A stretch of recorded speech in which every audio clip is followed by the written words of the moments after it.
Hello, welcome to my channel. जानेवारीमध्ये आला म्हणजे उत्तरायण आणि इथे गुजरातमध्ये आम्हाला 5 दिवसांची सुट्टी मिळाली आणि आम्ही निघालो आहे फिरायला. मुलं स्लीपिंग बसमधून पहिल्यांदाच जात आहेत, त्यामुळे त्यांना खूप मजा येते. गेम खेळत, फोटो काढत, थोडीशी मजा करत आम्ही पोहोचलो आमच्या ठिकाणी आणि आम्ही गेलो आहोत महाबळेश्वरला. रूममध्ये एंटर करून मी तुम्हाला दाखवते की कसा आहे तो रूम. अजून आम्हाला तयार व्हायचं आहे. जस्ट सामान ठेवून जरासा बस रेस्ट केला, फ्रेश झालो आणि आता आम्ही खाली जाणार ब्रेकफास्ट करायला.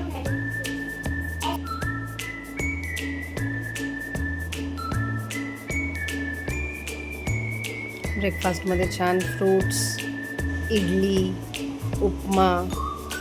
मुलांनी थोडंफार मजा केली बाहेर तोपर्यंत, आम्ही ब्रेकफास्ट करेपर्यंत.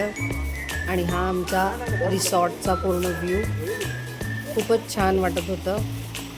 थंडी एवढी नव्हती म्हणा, आम्ही सगळे कपडे घेऊन गेलेलो, पण त्याचा एवढा वापर नाही झाला. पण छान होतं क्लायमेट, खूप आवडलं. हा इथे स्विमिंग पूल पण आहे छान, पण आम्ही नाही गेलो. आता आम्ही बाहेर फिरायला जाणार आहे. भेटूया सेकंड व्लॉगमध्ये की आम्ही कुठे जातो.